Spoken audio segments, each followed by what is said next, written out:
This week on Quality Digest Live, we'll explore some editorial changes afoot in Quality Digest in 2015. And from a foot to a knee, why knee-jerk reactions don't help uncover root causes of problems. That and more when we come back.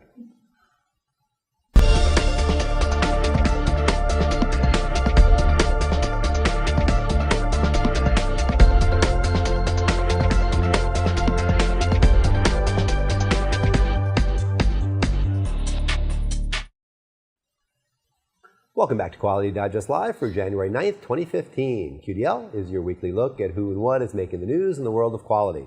I'm Mike Richmond, publisher of Quality Digest. And I'm Quality Digest Editor-in-Chief, Dirk Ducharme. And before we get started, for those of you who are watching us live, you may see some video problems. We seem to be having problems with our ISP today, but maybe it'll be fine. But if it isn't, don't worry, it's all recorded, and you can watch it in beautiful HD later on. That's right. Okay. So there's really a lot of ways that you can spur on or encourage innovation or being innovative. And usually on this program, we discuss this topic in terms of who a company can, or how a company, I should say, can help employees be innovative.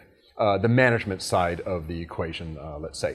But as Robert Wilson points out in his column, I wonder what will happen if I, ... There is something each of us can do for ourselves. That is how we can free ourselves up to experiment without worrying about whether what we are about to do will work or not. And that is called, I wonder what will happen if I do something. So he gives the example, for instance, he gives a couple of examples, but one is of surfer Tom Blake putting a fin on a surfboard back in the 30s. Before that time, surfboards were basically just plain old flat planks, and Blake had the idea of putting a fin on it to give it more stability. And it was just a wild, harebrained idea. He thought when he saw the keel of a washed up boat on the shore, and thought, hey, maybe I can put a fin or a keel on a surfboard. Percy Spencer used radar to cook an egg. This was in the late 40s, and his thought was kind of, I wonder what would happen if I put something in front of the radar and crank the power up to 11. That one went to 11. That one went to 11. That's right, you put a little mark there and turned it up. Cooked an egg. So Wilson points out that really children naturally do this. If you watch them play, if you watch kids play with toys, you'll see the craziest combination of, dolls and Legos and Transformers all mushed together. I mean, early on, kids don't think in terms of failure. They look around, they see what's available, and they just start assembling. They just start putting things together. And we kind of lose that as we get older. We try to think it out too much. We try to engineer it before we tinker with it. And I think we lose a lot of ideas that way. And I was kind of thinking about this, and it dawned on me that innovation is a lot like improv comedy. If any of you ever watched the show Whose Line Is It Anyway, or if you've ever watched improv, you'll know that the way improv works, and in fact, if you've ever taken improv in college or something like that, the way that improv works is everything is a yes. No matter what the sketch is, they give you a scenario, and no matter what the prop is, or no matter what crazy line you're given by the other person maybe on the stage with you, you run with it. There's no such thing as no in improv. You take the prop, you take whatever's at hand, and you fold it into whatever the topic of the sketch is. And really that's kind of the same way with innovation. There should be no such thing as no in innovation. It's you have an idea, you have something you're trying to pursue, and you look around you and you see what's available, and what if I took this and I took this and I put them together? Would that help me get me to the solution that I'm looking for? So it's kind of freeing. Is the idea is don't overthink it. Just look what's around, put it together, and run with it. Matter of fact, I was thinking about this. What was the movie, the space movie that was about Apollo 13, right? With Tom Hanks. Tom Hanks. Yeah. Well, that was the idea. Is like they had this serious problem. Is like they got a bunch of junk. How can we take this and reconfigure it? Right. Yeah. The same idea. Innovation just comes from that freedom to experiment. Yeah. To me, it almost seems more like a tennis match. It's like you want to keep that volley going back and forth, right? And so you hit it so the other guy can hit it back. And well, I don't know. That's why I play tennis, because I can never hit the ball. But I mean, the idea that it's a cooperative thing. I think too many times innovation is looked at as being a solo venture. People say, well, I'm going to be innovative. I'm going to come up with the idea on my own. But it almost never works. Well, it almost never works successfully that way. I mean, really, the way that innovation works successfully in large organizations is it's the improv version, or it's the tennis match version, where you kind of hit it to each other, and eventually you begin to hone in on what's going to work, on what's really going to work, and that's the way I think it really helps to drive improvement. Because it's the old thing. I mean, many brains are better than one. So if you can bring all that together, you can say yes to it, and somebody says yes to it in their own way, and then you say, hey, I didn't even think about that. Right. Then there you go. Then you start really getting it down. So that's good stuff there in innovation. Well, also good stuff, because we're just a week into the new year, of course. Happy New Year to you. Happy New Year. Yeah, thank you very much. January here, early January. And it's really the perfect time, I think, to reflect on things. And what better can we reflect on than the power of reflection? At least that's what I think. That's the premise, and I'm not alone, because that's the premise behind a recent piece we ran from contributor Kevin Meyer, titled Reflecting on the Intentional Routine. It ran in Wednesday's issue of Quality Digest Daily. Now, Meyer is one of my favorite contributors here at Quality Digest, because he offers some deep and creative, innovative thinking, usually around the topic of lean, tied up in an exceptional writing style. Like, really great writer, flowing style, really, really easy read, fun read, always has good things to say. In this article, Meyer looks at the nature of one's daily routine, including insights from the life experiences of people like Kurt Vonnegut and Benjamin Franklin, who actually were more alike than you would think. Right. Not that alike, but they were more alike than you think, because they both were people that thrived on the routine of doing things every day. And when you do that routine, you free yourself up to think more creatively at a higher level and have more reflection. I'll show you what I mean by that. Meyer's point here is that routine only carries meaning when one can spend good, deep thinking time reflecting. First, first one is what the day can mean, and later on, what transpired. But that only happens when you hold to your routine with a mindset of intentionality, to be present during your activities and mindful of how they connect to the broader goals. He uses a great example. I'm going to go back to this, because he looks at Benjamin Franklin's daily log, and I want to show it to you here. You may note, as Meyer does, the similarity to a leader standard worksheet. You have all the hours there filled in and the work that's going to be done. Franklin was notable for his routine and for his early starts. Look at that. He rose at 5 a.m. every day, and he went to sleep at 10. So, early to bed, early to rise, right? I mean, he's the guy who said that. Early to bed, early to rise. He set his intention clearly each morning with the question, what good shall I do this day? And he closed each evening by asking, what good did I do today? In this way, Franklin was able to keep himself on course and intentionally doing what he needed to do, and course correcting when necessary. Wow. Really, really interesting there. You look at that. He had every hour filled in, and he knew what he was going to do, and apparently he stuck to that pretty much every darn day. So really good example of that. Also, as mentioned, Meyer also uses author Kurt Vonnegut as another example of a faithful devotion to daily routine and reflection, except in Vonnegut's case, with a few quote-unquote belts of scotch thrown in for good measure. Love Kurt Vonnegut. Yeah, good old Kurt. If you've ever read Kurt Vonnegut, he's not lying. But the Japanese call this hansai, which simply means reflection, and it's a powerful lean tool for professional development of managers. The ability to reflect not only helps managers lead their teams better by noticing anything that detracts from the routine, but they also improve themselves by noticing slight deviations and opportunities for improvement in their own performance. And in this way, I think intentional reflection on the daily routine makes consistency possible. And once consistency is possible, then continuous improvement and ultimately excellence is possible too. It's a flow, it's a process, like everything in lean. Everything connects to everything else. And the Japanese approach to that, using that idea of hansai, where you're going to reflect, and you're going to do it intentionally, because you're not just reflecting, you just say, wow, that was really great, I did that, or I didn't do that. No, you're reflecting intentionally with focus and purpose, because you want to improve. Right. You want to improve yourself, and if you're a manager, you want to improve your team. And by doing this and having the routine, it frees you to do that. And if you don't do that, if you do it in a much more haphazard way, it can still happen, improvement can still happen, but it's much harder, and it takes much longer. So Meyer's advice here is to focus with intentionality on your routine, reflect on it, improve, share it with your team, and that's how you're going to achieve That excellence. Benjamin Franklin thing was cool. Really cool. Start Yeah, off, I like that. This is what I'm going to do, and at the end of the day, did I do it? Did I do it? That's right. Accountability. Cool. All right. We had a news item this week called Demonstrating How Noncompliance Can Mean the End of a Firm or Career. And it talked about what I think was a fascinating little stunt done by Thomson Reuters regarding compliance within the financial community. And it caught my eye because even though it focused on the financial community, it really presented some interesting lessons for those in pretty much any industry. The report that the article talks about is the rising cost of noncompliance. And it talks about how regulators, financial regulators, got fed up with noncompliance in the financial industry, leading up to and even after the financial crisis of 2008. They couldn't get companies to comply with rules.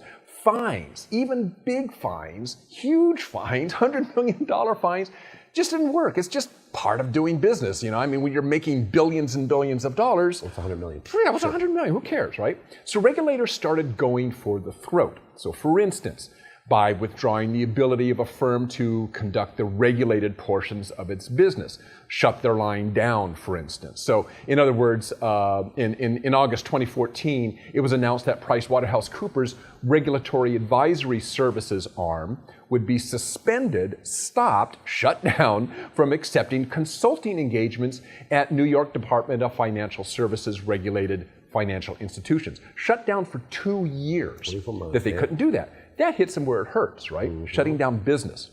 Regulators are now also going after high-ranking individuals in institutions to either shame them or get them demoted or fired, and in some case even personally fined. There was an example of a CEO of a financial firm in the UK who was personally fined about $1 million.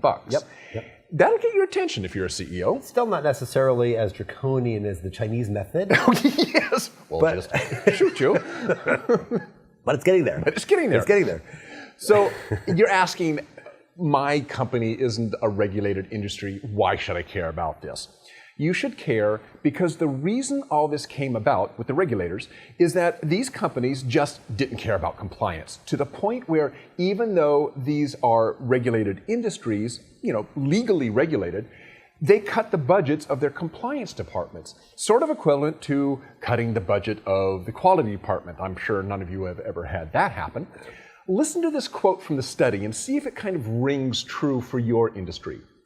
Quote, Thomson Reuters' first review in 2008, remember this is before the financial crisis, took place at a time when financial services firms were faced with unprecedented economic uncertainty, and as a result, compliance budgets were under threat, even though regulators worldwide were warning of the dangers of cost-cutting within control functions. In practice, compliance practitioners were both expecting and experiencing significant budget constraints. The Thomson Reuters survey of 280 compliance professionals at the end of 2008 found that 56% of practitioners expected their budget would be either frozen or cut in 2009. Many of the compliance failures, this is a quote, many of the compliance failures and weaknesses in systems or procedures that are now being punished are a direct result of that cost cutting. So you cut your compliance guys, which are basically for the financial industry are your quality guys, and guess what happens? Maybe that sounds similar to something you've experienced. Things are tight, let's hit the quality budget.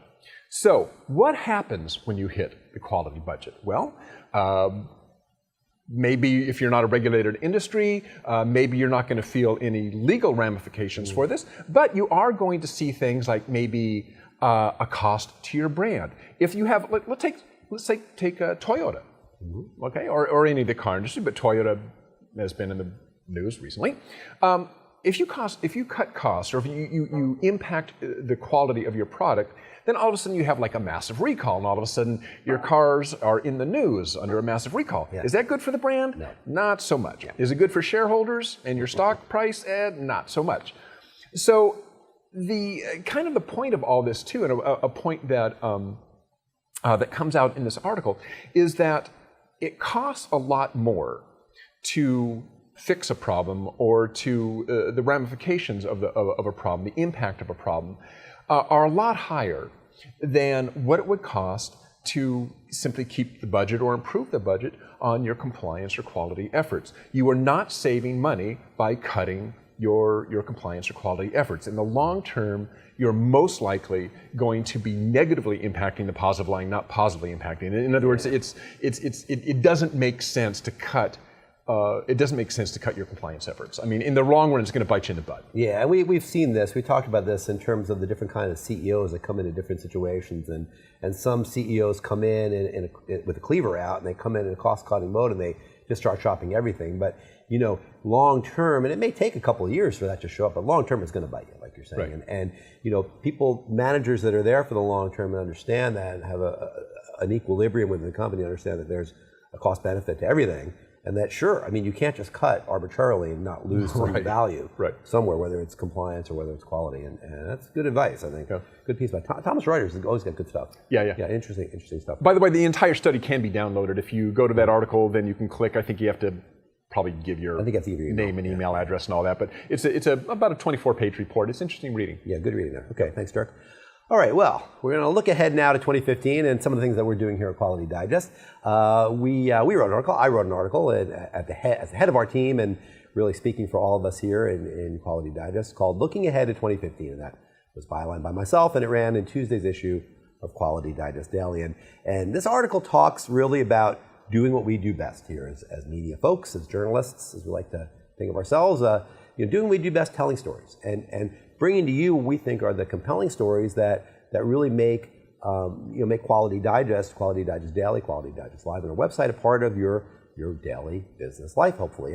And we like to tell stories, and that's what we really do best. So, we used to have an editorial calendar. Dirk, you remember this, many of our longtime readers will remember. We had editorial calendars for years in our print days where we'd have very tightly segmented articles in various topics, and we'd write them well ahead of time, and they were very narrowly defined. Well, we're going back to an editorial calendar now, but it's really not like the editorial calendar in those days.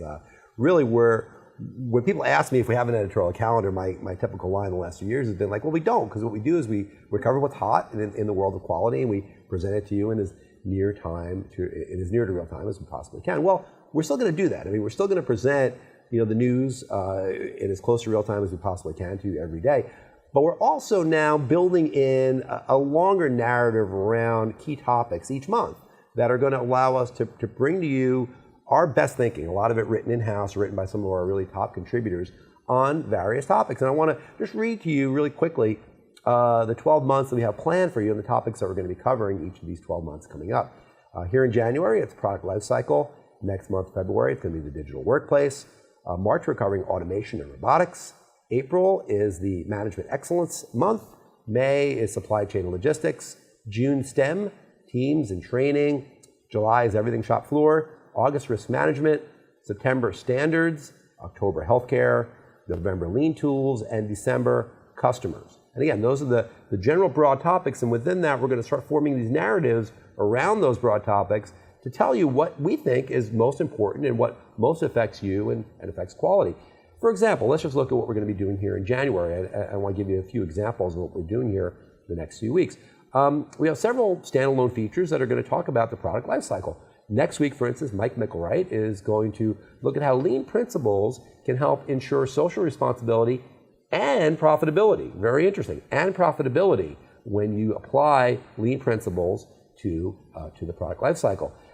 There's a great piece of video that goes with this article, great long video that's going to be embedded into the piece. So check that out. It's going to run, I think, on the 13th next Thursday, next Wednesday. Whatever the 13th is. Yeah, okay. I think the 13th is Wednesday. Yeah. Well, whatever day the 13th is, maybe it's Tuesday. That's the day that it's going to run. Yeah, it's Tuesday. So check that out. That's Mike Mickelwright on Tuesday. Now, later in the month, our very own Taryn March, our managing editor, is going to be talking about examining the last stop in the product lifecycle, which is the dangerous removal of valuable but hazardous substances from electronics, especially cell phones. Usually this is done in third world countries by women and children. It's very dangerous work, and she examines why processes are designed that way, and maybe some answers about how we can redesign some processes to get some of that stuff out. And we've been talking about HSPM, hazardous substance process management, for years, and it's a key issue. Certainly if you're in the electronics industry, it's a key quality issue dealing with the supply chain.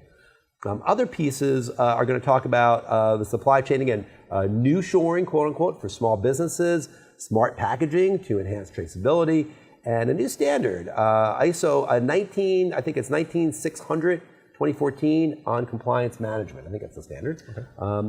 But again, all these things are intended to build a narrative. We didn't randomly or haphazardly select these themes. They're all intended to build a narrative and expand upon those issues of in this case, the product life cycle from various and related angles and tell you, most importantly, tell you why as a quality professional you should care about them. Now, we're going to be doing that every month, and each month will build on the last. So again, next month we're going to be talking about the digital workplace, and we'll be looking at what that means for quality professionals, building on what we talked about before. By the end of the year, you're going to, we hope, have our best thinking about what it means here at the end of 2015 at that point to be a quality professional, what you need to know, some tools and tips and techniques that you may want to know about that'll help you do your job better that you can share with other people in your organization as well. So that's the reason why we laid out this editorial calendar the way we're doing it this year. And I should add, this is a two-way street here. As always, we welcome your comments. Comment on any article that we have that talks about these topics, and let us know what you think, or just write us. You can always write us at QDL, qualitydigest.com. You can write us at comments at qualitydigest.com, info. I think we have a few different ways you can reach us. And let us know what you think. Let us know what you think about our editorial calendar, the topics we're covering, and we want to make sure we're serving you well. And I should say we're going to continue to, as we have been over the last couple of years, continue to really broaden the definition of what quality is. I mean, as you've seen, we don't necessarily look just at what quality is in the workplace. Quality impacts all parts of our lives. And in fact, the next story that coming up here in just a few seconds is going to talk about how these quality principles and how the way we look at quality and root cause analysis really is something that's ubiquitous. It's not just in manufacturing. It affects really it affects all parts of our lives. And we like looking at expanding these concepts beyond just the manufacturing workplace or the office workplace. So I thought that was a nice little segue. That's right.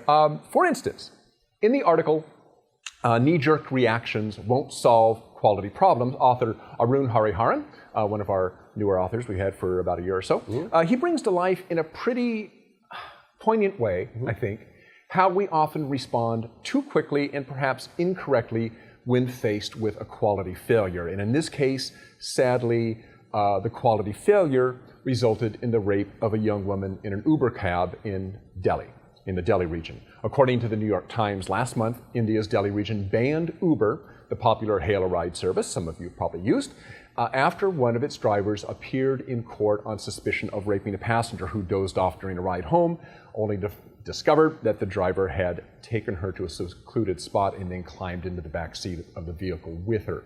Subsequent tests showed that she had been, in fact, physically attacked and raped. A suspect was later apprehended and confessed to not only that rape, but the rape of another woman 3 years earlier. Now, as heinous a crime as rape certainly is, was banning Uber a proper response, or was it a knee-jerk reaction, asked Hariharan. After all, the issue is the rape of a woman by a man, not the regulation of taxi services. So Hariharan's really kind of asking the question, what are you accomplishing by banning Uber? And in fact, maybe the bigger question is, was that a knee-jerk reaction? Because obviously women's issues are a big issue in India right now. There have been several, unfortunately, high-profile rape cases, and women's issues are really on a hot spot. Obviously, Arun lives in India. So I'm assuming that there's a fair amount of pressure when something like this comes up, that local officials, they got to do something. So what are we going to do? Well, let's, I don't know, let's ban Uber, right? And it's kind of a knee-jerk reaction, or at least Arun believes it is. So does this even really address the issue of rape in India, or even the larger women's issues in general? Kind of, I think, and we'll get on to this a little bit more in a minute, but his question was, look, are you distracting from the main point? When you say, okay, we had this incident happen, therefore we're going to ban Uber because, they're not regulated well enough, they don't vet their drivers well enough, whatever the arguments were, and there were several, which happened to be potentially true. But is that really the issue? And by doing that, are you detracting from the main issue, which is, look, some guy, some creep got behind the wheel and raped a woman, and are you taking away from that? And are you really maybe dodging getting down to the root cause of the whole issue? Yeah, it's low-hanging fruit, I think, is what we're looking at here. It's just much easier to ban Uber than it is to address a much larger social issue. But the much larger social issue is going to be there whether Uber's there or not. So, I mean, ultimately, if you want to attempt to try to solve this problem, which is obviously a very difficult problem to solve, maybe banning Uber will help. I don't think it probably will, but I mean, you know, it's something that people can say we did something, and that's the problem. Is do something is where these knee-jerk reactions start from. Exactly, and he gives a less dramatic example of this, something a little bit more industry-oriented, something that happened to him. Actually, something that happened to him in his own daily life. He had to get some tests done, some tests that were required by his insurance company. So his insurance company required him to get these lab tests done and use one of the insurance company's about 1,000 or so labs that were contracted to the insurance company. That's not unusual, happens here in the States as well. So while dealing with his particular lab, he saw a way that they could prove their customer service process. And this is part of the process that involves, you know, the insurance company as well. And Arun, being a quality guy, he realized that there was a way to kind of streamline some of what he was seeing, not just at this lab, but something that would actually improve the process for all the insurance company's labs. So, being a quality guy and proactive, he contacted the insurance company and he gave them his suggestion. And their response was, "Thank you very much, Mr. Hariharan, for bringing that to our attention. We just want to let you know that we have taken that lab off of our list of vendors." Right. Fire him. Fire him. So it's like, and his question was, so what about the other 999 labs that still have the same process and you didn't fix anything? It was like, you responded to me, and gee, that's awesome, but you didn't look at the problem. You didn't listen to what I said. It was a knee-jerk reaction. One reader, while agreeing with Hariharan's premise that too often we respond to problems too quickly and without really thinking, did not think that the Uber example was a good one, and I want to put up the comment that this reader left. He wrote, "I agree with your view that knee-jerk reactions may not solve prevailing issues, but the example you quoted about rape and the taxi company is not justifying the same. The taxi service, not company, mentioned here, doesn't have any mechanism to regulate taxis and keep record of taxi drivers. So Delhi region's banning of such out-of-control services, in my mind, in my opinion, is a right step to avoid such incidents in the future. And I also think it is difficult to draw a thin line between preventing actions and the knee-jerk reactions that you want to highlight." So his point being that maybe this reader says, well, maybe this is the right action, is it isn't addressing maybe the larger social issue, but if you have a problem with a taxi company that isn't properly vetting its drivers, by doing so, you're sending the message to them that you need to do this, and you also, to a certain extent, are protecting the community. And so I think it's one of those where, well, from the perspective of the broader issue, I guess it can't hurt. It can't hurt. It can hurt that individual company that may or may not be blameless. But from the perspective of trying to solve this bigger problem of rape in India, it can't hurt. It can't hurt. It's protecting the community, but it isn't, then going back to Arun's point though, but it isn't addressing the actual root cause, which is a social issue. And a deep one. And not a regulation issue. And it was funny, because in some ways this tied into the Thomson Reuters piece. Going after Uber will force them to be more strict with their own rules. So just in the same way that financial regulators said, okay, fine, if what we've been doing isn't working, we're going to go after you personally. In a sense, this is what banning Uber was doing, to say, okay, well, I guarantee you we'll get Uber to listen to us and vet their drivers by banning Uber. Again, doesn't address the social issue, but maybe as a temporary means of at least plugging that particular hole in that particular problem. From a societal point of view, short term, maybe okay. Maybe okay. All right, interesting stuff. Thanks, Arun. Thanks, Turk. Good story there. All right, well, we're coming to the end of our show, but before we close, we have not one, but two, rather, Rather somber, I must say, but I think meaningful tweets of the week to offer you, and they revolve around the terrible events, of course, in Paris in the last few days. This first one comes from a Twitter user, Diab Abu Jaja, who tweets, "I am not Charlie, I am Ahmed the dead cop. Charlie ridiculed my faith and culture, and I died defending his right to do so." Whoa. Yeah. And then there's this from Twitter user Caroline MT. Are je suis Charlie and je suis Ahmed mutually exclusive? Well, no, Charlie, I mean, certainly they're not. We are all Charlie, we are all Ahmed, we are all the same time, regardless of what those who would kill to oppose their ideas, I think, would say. For those of us in the media, this one, of course, hit home very hard, and it's difficult for any of us to believe that the right to free speech, which is so cherished by all of us in our industry and in our culture, would represent such a threat to others who don't share our beliefs. All we can do is continue talking, continue critiquing, continue living our lives in the hope that reason and human dignity will again prove, as they've always done throughout history, to be the most powerful forces on the earth. Nous sommes tous. We are all. That's it for today. So long.